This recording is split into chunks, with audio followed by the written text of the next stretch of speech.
I'm Angela, 28 female. I live in a decent-sized city, in a small but cozy apartment that I designed the interior of myself.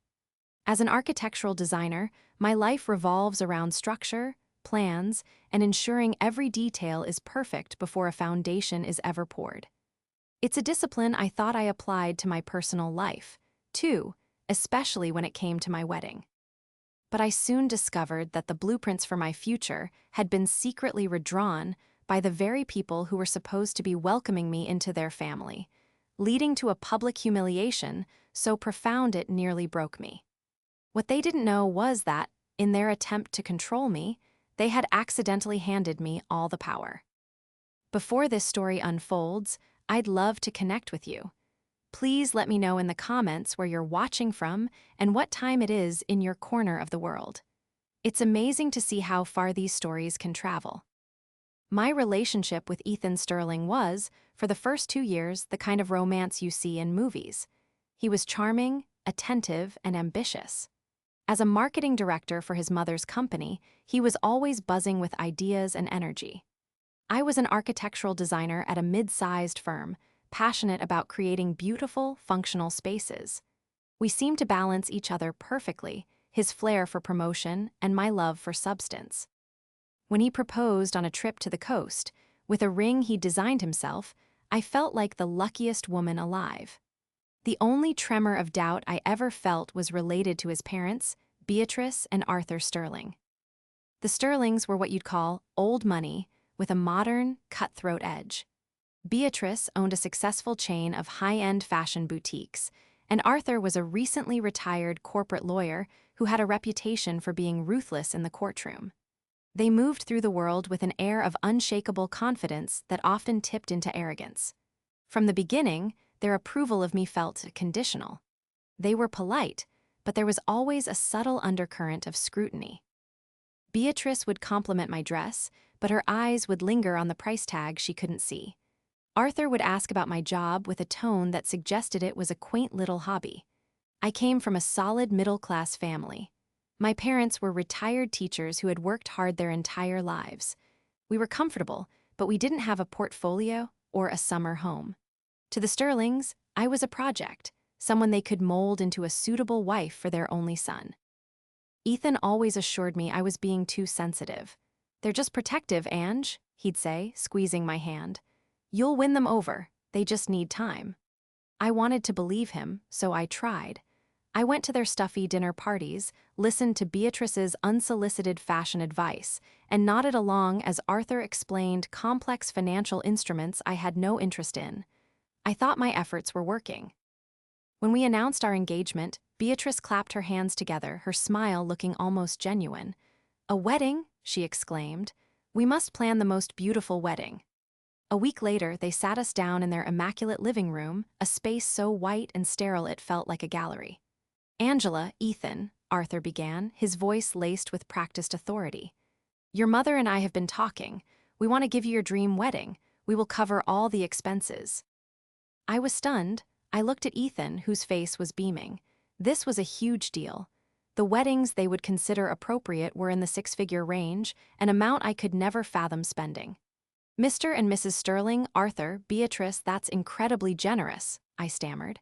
"We couldn't possibly accept." My parents had saved a modest amount for my wedding, and I had my own savings. We were planning something small and intimate. Beatrice waved a dismissive hand, adorned with several large diamond rings. "Nonsense, dear. It's our gift to you. We only want the best for Ethan." The emphasis on Ethan did not go unnoticed. "You just find the venue, pick the dress, choose the flowers, and send the invoices to us. Don't worry about a thing." Ethan was ecstatic. "See, I told you they love you," he whispered to me later that night. "This is their way of showing it." And so, the planning began. Beatrice had strong opinions, of course.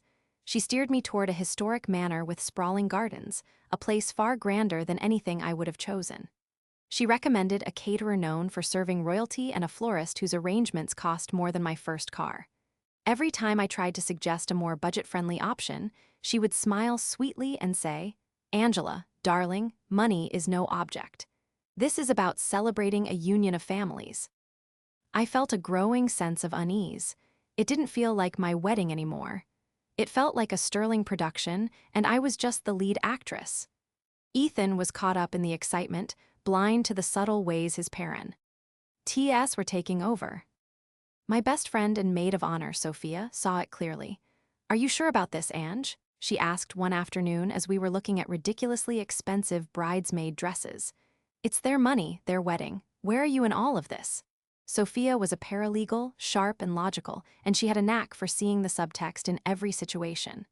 "I know," I sighed, "but Ethan is so happy, and I don't want to start a war with his family before we're even married." She gave me a worried look. "Just be careful. A gift with this many strings can easily become a cage." Her words echoed in my mind, but I pushed them away.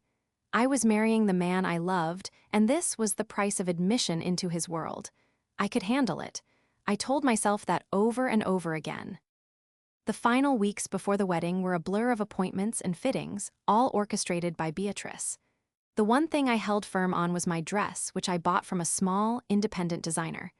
It was elegant and simple, and it was the one part of the day that felt truly mine. When I showed it to Beatrice, she pursed her lips. "It's lovely, dear, very understated." I knew she hated it. The day of the wedding arrived, a perfect, sunny Saturday in June. The manor was breathtaking, the flowers were spectacular, and hundreds of guests, mostly friends and business associates of the Sterlings, milled about the pristine lawns. As I stood in my dress, waiting to walk down the aisle, I felt a knot of anxiety in my stomach. This was it. I was about to become Mrs. Sterling. I took a deep breath and told myself that from this day forward, things would be different. I would be their family, and they would finally accept me.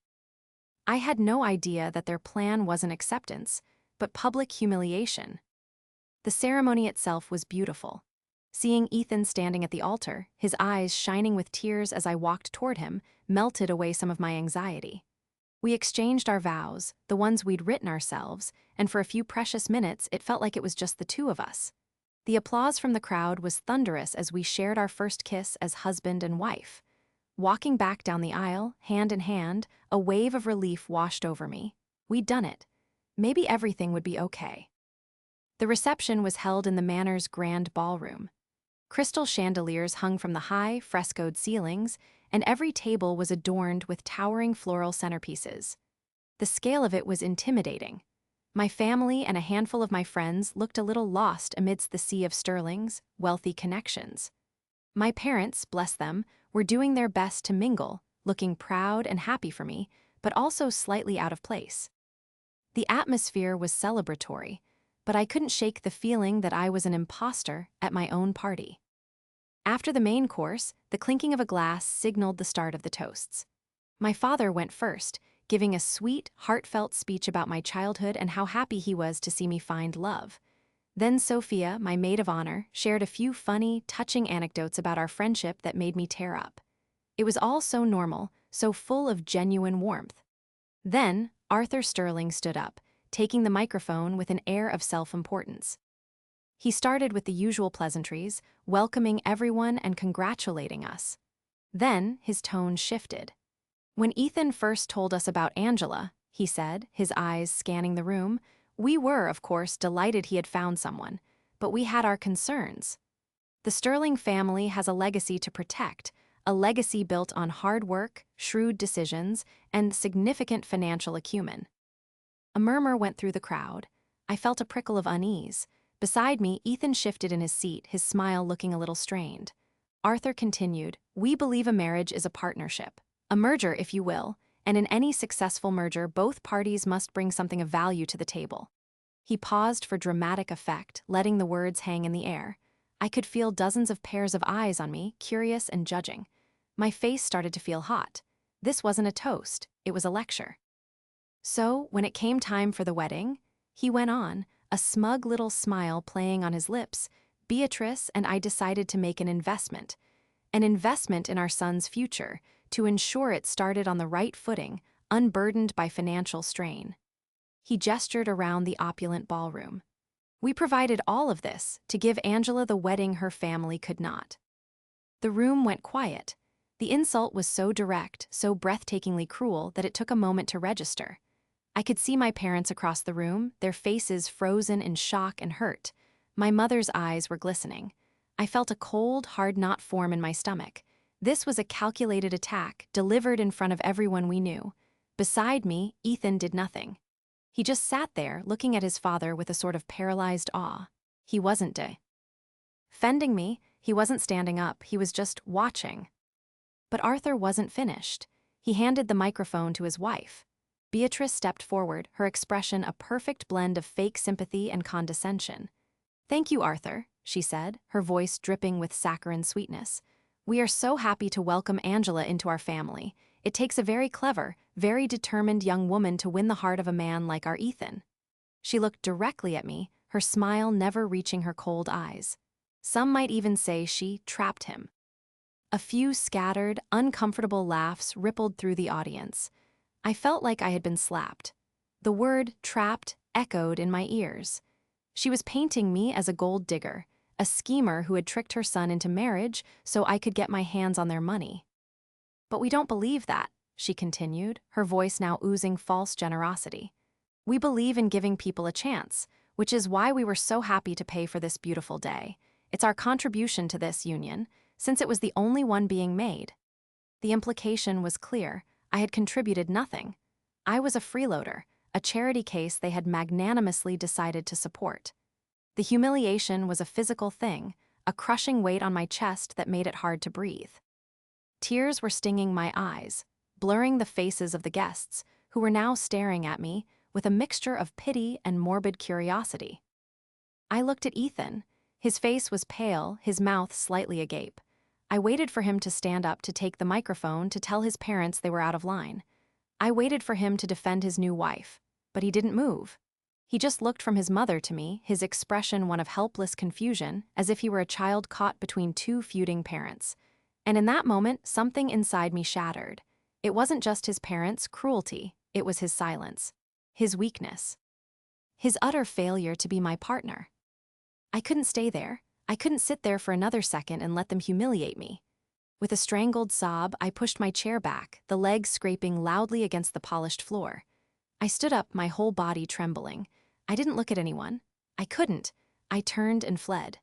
I ran out of the ballroom, through the grand foyer, and out into the cool night air, the sound of my own heartbroken sobs echoing in my ears. The dream wedding had become my most public nightmare. I ran until my lungs burned, my ridiculously expensive wedding dress catching on rose bushes as I stumbled through the manicured gardens of the manor.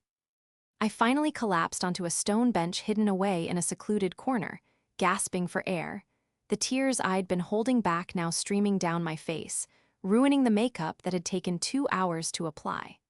The beautiful, perfect day had imploded in the most spectacular fashion. Every cruel word from Arthur and Beatrice replayed in my head. Investment, legacy, trapped, the only contribution being made. It was a character assassination disguised as a wedding toast. But the deepest wound was Ethan's silence. He had let it happen. He had let his parents tear me apart in front of hundreds of people, and he had done nothing. He was my husband. We had been married for less than 3 hours, and he had already failed the most important test. My sobs eventually subsided into ragged, shuddering breaths. The cold night air began to seep through the thin fabric of my dress. I didn't know what to do. I couldn't go back in there. I couldn't face those people. I couldn't even face Ethan. After what felt like an eternity, I saw a figure hurrying toward me. It was Sophia, my maid of honor, holding her own bridesmaid dress up so she could run. She sat down beside me, wrapping her arms around my shaking shoulders. "Angela, oh honey, I am so sorry," she whispered. "What they did was monstrous." "He just sat there, soft," I choked out. "He didn't say a word." "I know," she said, her voice filled with anger on my behalf. "I saw. Ethan is a coward." Hearing her say it out loud solidified the thought that had been forming in my own mind. He was. He always chose the path of least resistance, especially when it came to his parents. Sophia helped me up. "Come on, you can't stay out here. My car is just around the front, I'll take you home." "What about my things?" I asked numbly. "My purse, my phone, my overnight bag were all in the bridal suite. I'll get them. You wait in the car. I'll make something up, say you're not feeling well." She was always the practical one, my rock. She led me to her car, and I sank into the passenger seat, feeling completely hollowed out. While I waited, I watched the entrance of the manor. I saw guests starting to leave, their faces etched with gossip and excitement. They had just witnessed the best drama of the year. A few minutes later, Ethan came rushing out, looking frantic. He saw me in Sophia's car and ran over, yanking the door open. "Angela, what are you doing? You can't just leave, people are asking questions." His first concern was appearances, not my feelings but what other people thought. "Get out, Ethan," I said, my voice flat and devoid of emotion. "What? No, we need to talk about this. My parents, they can be a little blunt, but they didn't mean it like that. They called me a gold digger who trapped their son, Ethan. And you sat there and let them," I said, looking him straight in the eye. "There's nothing to talk about." He had the decency to look ashamed, but it wasn't enough. "Please, Ange, just come back inside. We can smooth this over." Just then, Sophia returned, carrying my bags. She glared at Ethan. "She's not going anywhere with you. Get away from my car." She pushed past him, put my things in the back, and got into the driver's seat. "Angela, please," Ethan pleaded, his voice cracking. I just shook my head and pulled the door shut. Sophia started the engine and drove away, leaving my brand new husband standing alone in the driveway of our disastrous wedding reception. The drive back to my apartment was silent. When we arrived, Sophia helped me out of the ridiculous dress and made me a cup of tea. I sat on my couch, wrapped in a blanket, feeling like a ghost in my own home. The next day was a blur of unanswered calls and texts from Ethan and his parents. I ignored them all. I told my parents I was okay, though they were worried sick. Sophia stayed with me, fielding calls and acting as my gatekeeper. On the third day after the wedding I started to feel the first stirrings of anger replacing the deep, numbing hurt. I began packing up everything that reminded me of Ethan. Tucked away in a folder of wedding-related documents, caterer menus, florist quotes, all the things Beatrice had handled. I found a thick, glossy brochure for the wedding venue, the historic manor. Inside the folder's pocket was a formal document, the venue contract. I pulled it out, my intention being to shred it along with everything else. I assumed it was just a copy for my records, but as my eyes scanned the first page, my breath caught in my throat. The contract was between the venue and the client. Standard stuff. But under the section labeled Client Information, it didn't list Arthur or Beatrice Sterling. It didn't list Ethan. It listed me. My full name, my address, my phone number. I frantically flipped through the pages to the signature line at the end. There it was, a messy, forged signature that was a poor imitation of my own. They had put the entire venue contract, for a sum well over $100,000, solely in my name. I felt a wave of nausea. This wasn't just an insult, this was potential financial ruin. Why would they do this? Then I saw the payment schedule. A substantial deposit had been paid up front, by them, I assumed. But the remaining balance, a staggering 80% of the total cost, was due in installments over the next 2 weeks. A clause, circled in pen, stated that only the client named on the contract, me, could authorize any payments from a third party or make changes to the payment schedule. My mind started racing. This was their leverage. This was their ultimate power play.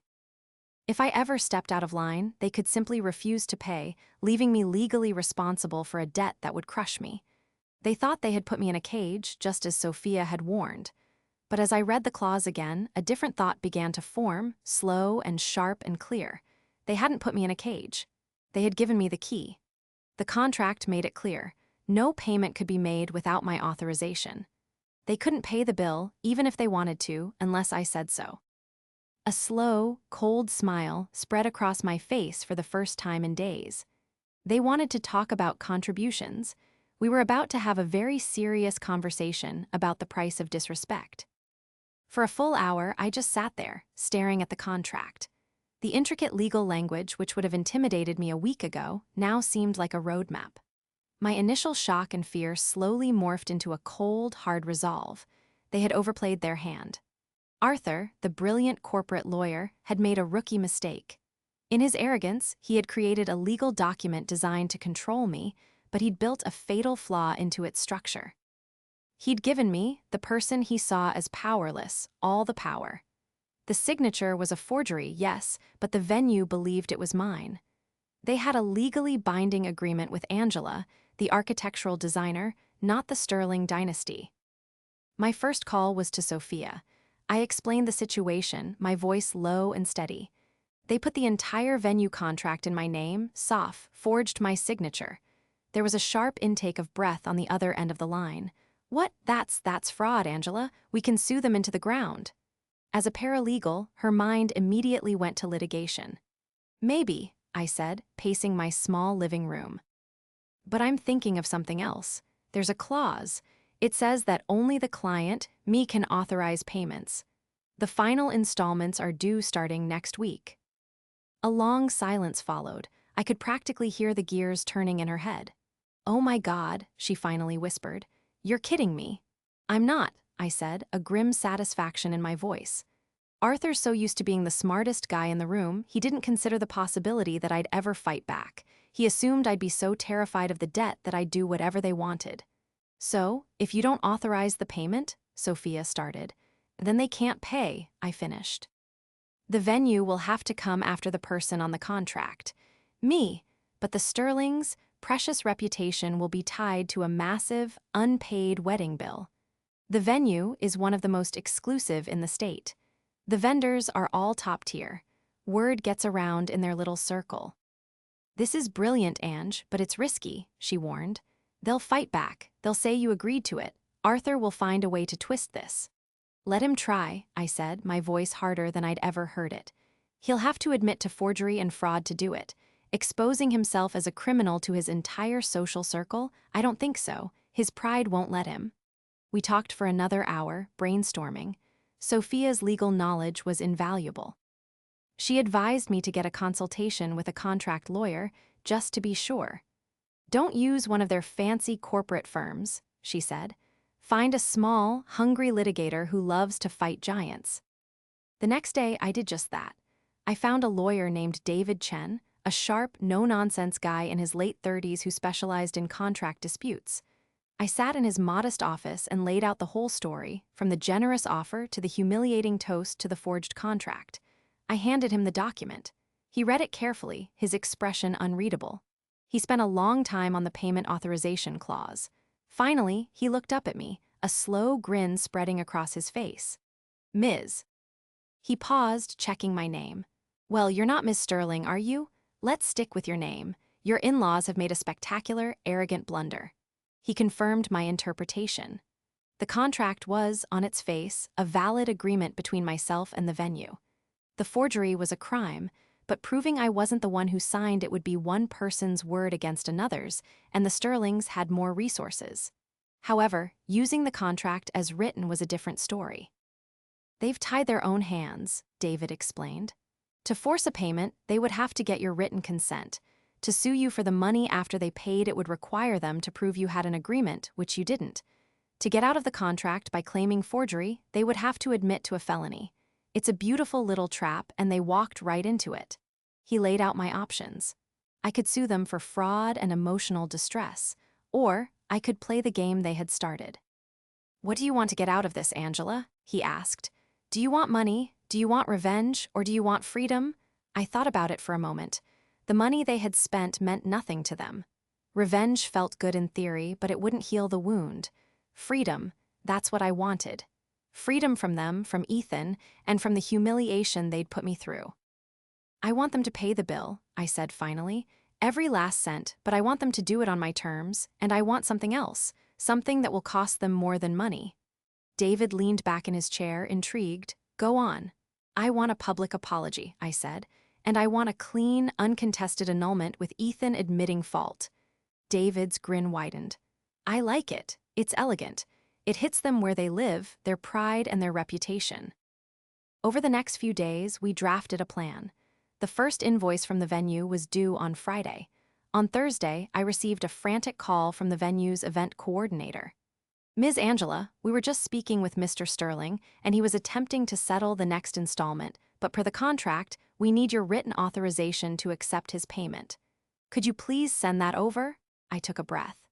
There seems to be some confusion about the payment arrangement, I said calmly.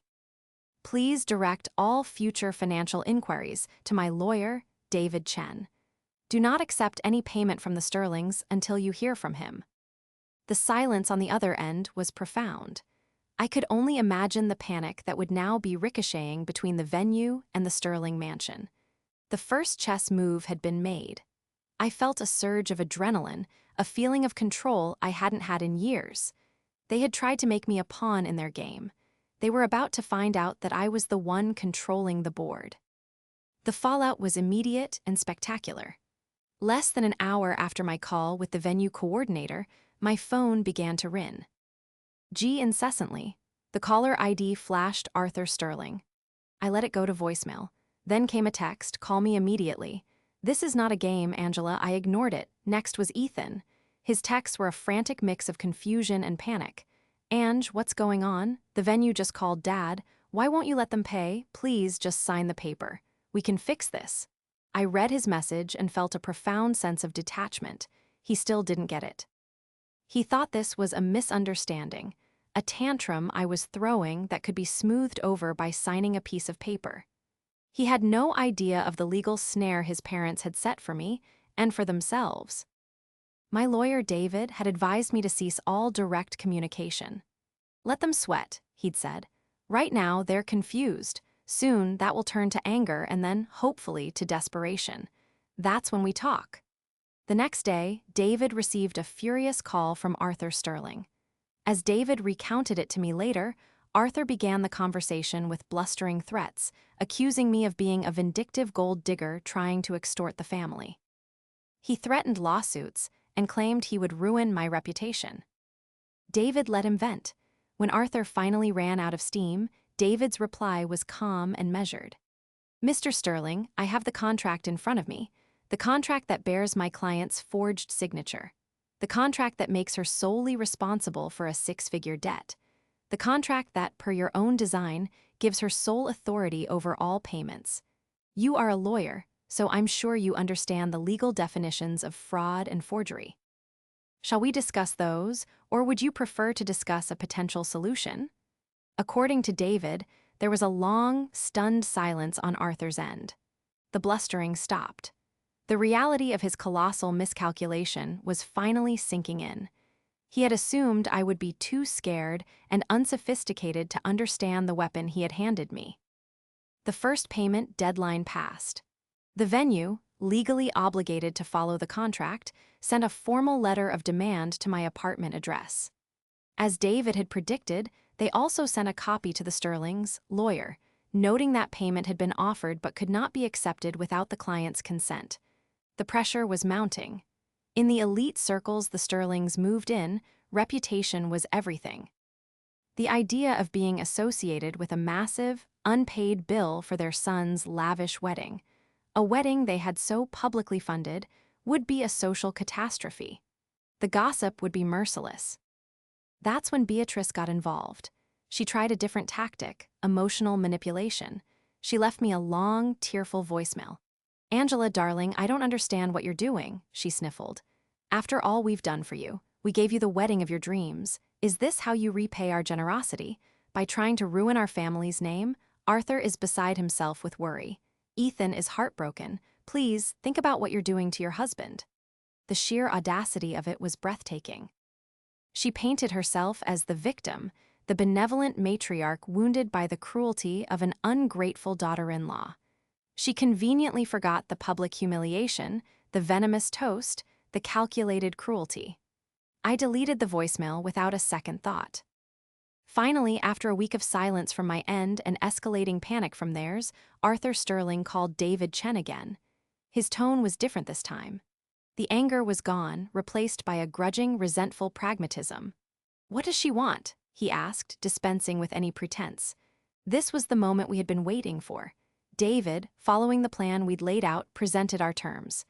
They were simple, non-negotiable, and designed to hit the Sterlings where it hurt most, their pride. First, they would place the full remaining balance of the wedding costs, plus an additional $25,000 to cover my legal fees and as compensation for the emotional distress and fraudulent use of my name, into an escrow account controlled by David's firm. Second, Upon confirmation that the funds were in escrow, I would authorize the full payment to the venue and all other outstanding vendors from that account. This ensured they couldn't pull the money back once the initial payment was made. Third, Ethan would agree to a swift, uncontested annulment. The legal grounds would be fraud, citing the fact that the marriage was entered into under the false pretense of love and respect from his family. He would sign a legal declaration admitting his failure to defend me and acknowledging his parents' role in the public humiliation. Fourth, and most importantly, Arthur and Beatrice Sterling would write a formal letter of apology. This letter would be sent not just to me, but to every single guest who attended the wedding, including my parents and my friends. In it, they would have to retract their statements from the toast, admit their words were cruel and untrue, and apologize faux. The profound disrespect they showed me and my family. David laid out these terms coolly and professionally. Arthur's response was an explosion of rage. The apology was the sticking point. "Absolutely not," he roared. "We will not be humiliated like that." "Mr. Sterling," David replied calmly, "the humiliation has already occurred. My client was the victim of it. This is merely a retraction. The alternative is that we proceed with a lawsuit for fraud and all of this. The forgery, the financial trap you set, the public slandering, becomes a matter of public record. The choice is yours." He told Arthur to discuss it with his family and get back to us. The trap was set. Now, all we had to do was wait for them to walk into it. The power had shifted completely. I was no longer the frightened girl who fled her own wedding in tears. I was the architect of their surrender. The days that followed David's call with Arthur were a tense, silent war. I imagined the arguments happening inside the Sterling mansion, the fury, the blame, the dawning horror that they had no way out. Arthur, the master negotiator, had been completely outmaneuvered. Beatrice, the queen of appearances, was facing social ruin. And Ethan was caught in the middle, a powerless consequence of his parents' arrogance and his own spinelessness. Predictably, Ethan was the first to break. He showed up at my apartment unannounced, looking haggard. I had been ignoring his calls and texts, but now he was on my doorstep. I opened the door just enough to see him. "Angela, please," he said, his voice desperate. "We need to stop this. My parents are going crazy. Just tell your lawyer to drop it. We can work this out." "There is nothing to work out, Ethan," I said, my voice cold. "I have laid out my terms. They are not negotiable." "An annulment, a public apology. You're trying to destroy my family," he accused, his desperation turning to anger. "Your parents tried to destroy me," I shot back, my own anger flaring. "They publicly humiliated me, called me a liar and a gold digger, and tried to trap me in a fraudulent financial scheme. And you, my husband of 3 hours, stood by and watched. This is not a negotiation. This is the consequence of your actions, your family's actions." He stared at me, his mouth opening and closing, but no words came out. He was seeing a version of me he didn't recognize, not the accommodating, gentle woman he thought he could control, but someone with a spine of steel. "You're being cruel, Angela," he finally managed to say. "I'm being fair," I corrected him. "You should try it sometime. Now, please leave my property. Any further communication can go through our lawyers." I closed the door in his face, my heart pounding but my resolve unshaken. That was the moment I knew, without a doubt, that my love for him was completely gone, replaced by a mixture of pity and contempt. 2 days later, David called me. "They've caved," he said, and I could hear the smile in his voice. "Arthur's lawyer just called. They've agreed to all terms." A wave of relief so profound it made me dizzy washed over me. We had won. The following week was a whirlwind of legal activity. David's firm set up the escrow account. True to their word, the Sterlings transferred the full remaining amount for the wedding vendors, a sum just shy of $90,000, plus the additional $25,000 for my legal fees and damages. The moment David confirmed the funds were secure, a weight I didn't even know I was still carrying lifted from my shoulders. The next step was the apology. David and I drafted the letter, ensuring the language was clear, unequivocal, and deeply humbling. It stated, in no uncertain terms, that the toast given by Arthur and Beatrice Sterling was inappropriate, factually incorrect, and a malicious attempt to harm my reputation.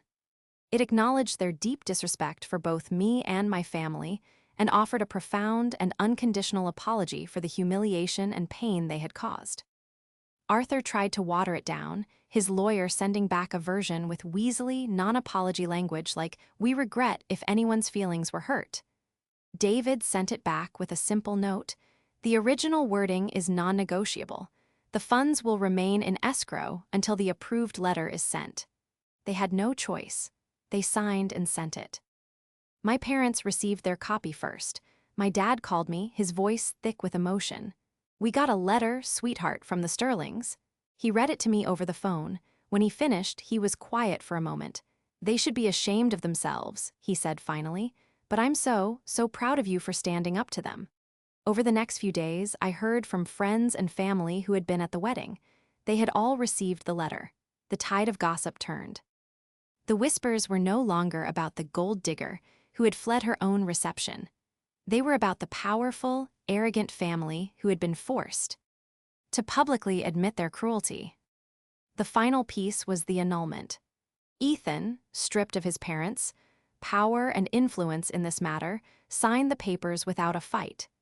The declaration was a simple, stark document admitting that the marriage was based on a fraudulent premise and acknowledging his complicity in the events of the wedding. It was a clean break, legally and emotionally. Once all the terms were met, I sat down at my desk with the stack of outstanding invoices from the caterer, the florist, and the venue. With David's guidance, I drafted a letter of authorization for each one, enclosing a check drawn from the escrow account. I signed each one with a steady hand. My signature, my real signature, was now the key that locked their humiliation into place. They had wanted to host a grand wedding to show off their wealth and status. Instead, they had paid an exorbitant price for a masterclass in humility, delivered by the one person they thought didn't matter. The money was just money to them. But the forced apology, the admission of wrongdoing sent to their entire social circle, that was a wound to their pride that would never fully heal. It was the true price of their disrespect. In the weeks following the finalized annulment and the payment of the vendors, a strange quiet settled over my life. The storm had passed, leaving behind a landscape that was both devastated and cleared for new growth. The constant barrage of calls and texts had stopped. The legal back and forth was over. It was just me, in my quiet apartment, with the future stretching out before me, a blank blueprint waiting for a new design. The first thing I did was take a trip. I used a small portion of the compensation money and booked a 2-week vacation to the coast of Spain. I needed to get away from the city that held so many painful memories. I walked along ancient cobblestone streets, ate tapas in noisy, joyful restaurants, and sat on sunny beaches watching the waves roll in. I didn't think about the Sterlings. I didn't think about Ethan. I just focused on the feel of the sun on my skin and the sound of a language I didn't understand. It was healing. It was a reset button for my soul. When I returned, I felt lighter. The anger had dissipated, leaving behind a kind of calm clarity. I knew I needed to make more changes. My job at the architectural firm, which I had once loved, now felt confining. It was a good job, but it was safe, and I was tired of being safe. I had faced down a family of powerful bullies and won. I had discovered a strength in myself I never knew I possessed. I wanted my career to reflect that newfound courage. So, I quit. I gave my 2 weeks' notice and walked away from a steady paycheck and a predictable future. It was terrifying and exhilarating all at once. With the remainder of the compensation money and my own savings, I decided to start my own firm. A small, boutique architectural design studio focused on sustainable, client-centered residential projects. It was a massive risk. But for the first time, the thought of failure didn't scare me. The worst had already happened and I had survived. I had thrived. My best friend, Sophia, was my biggest cheerleader. "Of course, you're doing this," she said when I told her my plan. "You're a boss, Angela. It's about time your business card said so." Her faith in me was a constant source of strength. My parents, while initially nervous about my decision, saw the new light in my eyes and gave me their full support. They were just happy to see me happy and free from the influence of the Sterlings. I rented a small office space in a trendy, up-and-coming neighborhood and got to work. I designed my own logo, built my own website, and started networking. It was hard, grueling work, filled with long hours and the constant stress of being a small business owner. But it was mine. Every success, no matter how small, was a result of my own effort. Every challenge was a problem for me to solve. I was building something from the ground up, on my own terms. About 6 months after I started my firm, I got an email from a name I didn't recognize. It was from one of the bridesmaids from the wedding, a distant cousin of Ethan S. She wrote that she had received the Sterling's apology letter and had been incredibly impressed by how I had handled the situation. She and her husband were looking to build a new, modern home and wanted to know if I would be interested in designing it. It was my first major client. It felt like a sign from the universe. The very event that was designed to destroy me had, in a roundabout way, led to the foundation of my new life. I never heard from Ethan again. I heard through the grapevine that he and his parents had become somewhat reclusive. The public apology had done its job. Their reputation in their social circle was tarnished, their arrogance exposed. People didn't look at them with the same awe and respect anymore. They were the family who had been publicly humbled by their ex-daughter-in-law. For people like them, that was a fate worse than financial loss. My life is different now. It's not the life I had planned with Ethan, full of lavish parties and country club weekends. It's better. It's real. It's a life I have designed and built myself, beam by beam, on a foundation of self-respect. Sometimes I think about that forged contract. The document that was meant to be my prison became my declaration of independence. The Sterlings taught me a valuable lesson. Some people will only respect power, so I learned to find my own. And I will never, ever let anyone else hold the pen that signs my name.